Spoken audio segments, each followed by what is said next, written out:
Welcome to the Global Script. You're watching Ocean News. I'm your host, Shafad Ali. Let's be honest. Under Trump's presidency, America's interest in Balochistan is likely to grow. Not for the people or necessarily for the development, but for the resources. Copper, gold, lithium, the critical minerals that power electric cars, smartphones, and most importantly, military technology. And now, some in the Western press are talking about a Pakistan pivot away from China. But the reality is, CPEC still anchors Pakistan's economic future, and China remains the one partner consistently willing to invest big and stay committed on ground. Back in 2015, Pakistan and China launched a $62 billion China-Pakistan Economic Corridor, a flagship project of the Belt and Road Initiative. Roads, ports, energy plants, a lifeline for Pakistan owes about $29 billion to China, but rather than debt-trap diplomacy, much of this is a long-term financing tied to physical projects, the kind you can see and use. Now compare that with America's track record, aid tied to shifting political conditions, military assistance that changes with administrations, and promises that often don't translate into lasting infrastructure. Now, when Pakistan's economy was under extreme pressure last year, China provided with $3.4 billion cash boost to stabilize Pakistan's reserves. The US expressed support but stopped short of a similar financial lifeline. Gwadar port in Balochistan sits on Arabian Sea, close to the Strait of Hormuz, and China is really interested in it because it offers the fastest route to the Middle East and Africa, avoiding the vulnerable Malacca Strait. Now, for Pakistan, it's a chance to transform one of its least developed provinces into a trade and logistics hub. But Gwadar is just a part of the picture. Beneath Balochistan's rugged landscape lies vast reserves of copper, gold, and lithium, exactly the minerals the United States needs to reduce its dependence on Chinese supply chains. American policymakers have already spoken about the cooperation on mining, which in practice could mean securing these resources for US industries. Balochistan is not a blank slate for investment. The insurgency is real. Groups like BLA have targeted CPEC projects for years, calling them exploitative. These disruptions are intentional, but Chinese seek them as plans to keep the region unstable, and they have been accusing India for that. In response, Pakistan and China have stepped up security with dedicated forces, intelligence sharing, and even discussions about limited Chinese security presence. Without stability in Balochistan, CPEC's potential remains vulnerable. Now, US might think a mining agreement equals a partnership, but Balochistan's real needs go beyond resources extractions. It needs schools, hospitals, roads, and sustainable industry. And most importantly, it needs peace. China's approach, while imperfect, has at least delivered tangible infrastructure. The US still is at more of a discussion and proposal stage. And joining me now live is the Ambassador Akbar Ahmed, who's also a Pakistani academic and who is Ibn Khaldun Chair of Islamic Studies at the American University. An amazing guy, and we are so honored and overwhelmed to have him on our show. So, Assalamu alaikum. Assalamu alaikum, Shawat Sahab. Thank you. Thank you for that warm introduction. It's absolutely an honor and a privilege to have you on the show. So, without much ado, I just want to go straight to the topic that Balochistan has been a hotbed ever since China has announced that they are coming in, and they showed that they are pretty serious about China, pretty serious about Balochistan. The Gwadar port was built miraculously fast. There were many other projects that were being conceived for the CPEC, for the BRI. And now we see something unusual going on, that when Donald Trump and the Trump administration has announced that they're also coming in and they're also after the resources of the Balochistan, and they see a lot of potential inside Balochistan for the minerals as well. What do you think, where does it take the whole Balochistan situation? Do you think that, is this going to change the dynamics of Balochistan? If yes, in what sense? I have not only served in Balochistan, I've been commissioner of 3 divisions consecutively. So at one stage I was Commissioner Makran, also in charge of Gwadar, that was part of my charge. I've dealt with the Baloch. They're very fine people, very noble people. And there's a very famous saying that you must treat the Baloch with honor. And if you treat them with honor, you will be treated with honor. Now, I'm afraid that the relationship between the central government and the Baloch has not been a happy one. It's been a very turbulent one. So you see the graph going up and down over the last several decades. This has happened more and more frequently recently, and the pace has quickened. So you have reached a situation where there's an incipient rebellious movement, an anti-Pakistan movement. This was not the case when I was there. There were people who were not happy about how they were being treated. There was always a complaint in Balochistan, as there was in the other minority provinces, in the KP province, for example, as there was earlier in East Pakistan before 1971, which led to the Bangladesh movement. So the central government has to be much more sensitive in how to deal with the minority provinces. That is the basic thesis that I have. I've written about it, I've studied it, I've interacted there, and I'm afraid few people listen to this thesis. The result is we are making the same mistake again and again and again. As you may recall Einstein's famous saying that if you repeat the same experiment and expect a different result, you're not going to get a different result if you have the same experiment performed again and again.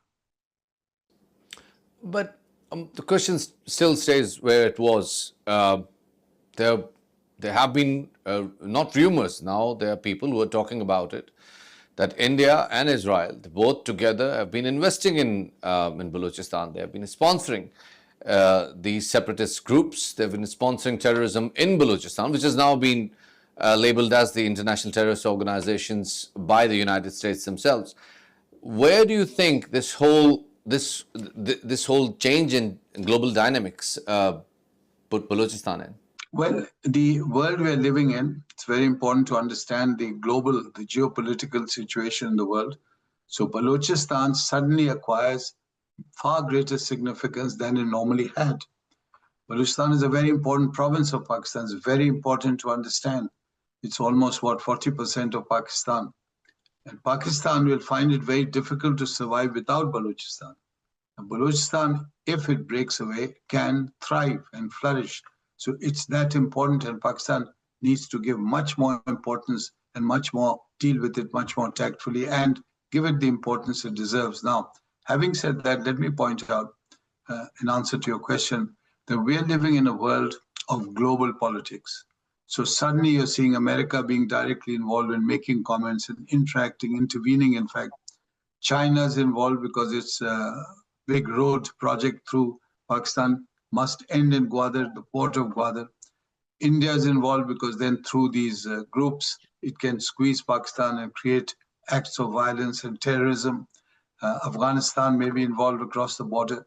Iran would be involved. So you see, suddenly Pakistan becomes the focus of a lot of negative activity around its borders. And that is why Pakistan needs to have a change strategy, because it must constantly balance this geopolitical situation with China on one side. Pakistan is very friendly with China, and America. There's a growing and a warm relationship with America. So these are the challenges that Pakistan faces, and its foreign policy must be based on its own primary interest, which is furthering the interest of the state and promoting the interests of the state. And the interests of the state are basically to safeguard the people of Pakistan, to ensure education for them, that they get justice, that they have development projects, and they're included. That's where Balochistan comes in. So the Baloch must have a sense of being part of Pakistan. But unfortunately, we don't see this happening in Balochistan. I mean, the Balochistan is probably the only province in Pakistan right now which we can call as a welfare province. The higher education is absolutely free. There has been scholarships for all the students, for all the high achievers, no matter from which district they are. They have been sponsored and supported by the government. There have been, numerous changes, I would say corrections in the bureaucracy in the current regime, as we have seen. But at the same time, we have seen something else as well, in which the Recodic, as we've seen the global partners, the global players coming in, and it has changed the dynamics of that district, of the whole community. We've seen that people are now getting involved in that. The talk of getting a separate province it's not heard in areas around Recodic. People are much more busier in the other activities. So do you think that with America coming in and with more budgets coming in and with more money jumping in and pooling in Balochistan, the sentiment is going to change a little bit? It will change. It will change. It could change even further and more rapidly. And that is why Pakistan, that's the central government, must be prepared for it. And I would really like to see a body of specialized bureaucrats, field officers in the army, in the civil service, in the political circles, who are able to successfully navigate these changes. Now, remember, as I pointed out, there are many, many forces around Pakistan that are directly involved. And some of their activities are harmful to Pakistan's interests. And therefore, Pakistan must protect itself. And it can only do so in alliance with the Baloch. And it's very important because as you point out, Balochistan is changing rapidly. When in the 60s and 70s, when Henry Kissinger was approached about Balochistan, he made that famous statement. He said, "I wouldn't recognize Balochistan if you slapped me on the face with it." So he had no idea where Balochistan was, what it was, why it was important. Those were the old days. Balochistan is completely changed. A new game, new rules, and that's why Pakistan must be right up in front and on top of it. You saw from the recent war with India that Pakistan did very well and was on top of that encounter. And why? Because Pakistan's Air Force, Army were on top of it because they were excellent as soldiers in the field. Similarly, Balochistan must be approached in the same spirit by its best officers, civil officers, judicial officers, revenue officers, so that those services are then provided to the ordinary people of Balochistan. And as you say, Pakistan is doing its best to give scholarships and include the Baloch, but that sense of deprivation still remains very high. Not just the sense of deprivation. We are now seeing things which we have never witnessed before. And I've asked many Balochs in Balochistan, and they say that they've never been the part of the Baloch history at all. Like people or artists or performers getting identified in the buses and gunned down right in the middle of the road. This has never happened ever before. So what do you think that where this aggression is coming from? And what do they achieve with all this aggression? Well, again, you have to add logically 2 plus 2, which comes to 4.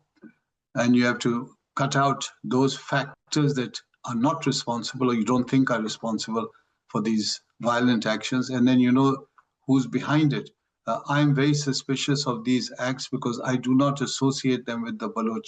The Baloch, as I've said, are a very genial people. I've served with them for many years in different parts of Balochistan. I know all the different nuances, the tribal societies, the leadership patterns, and they do not have this violence in the Baloch.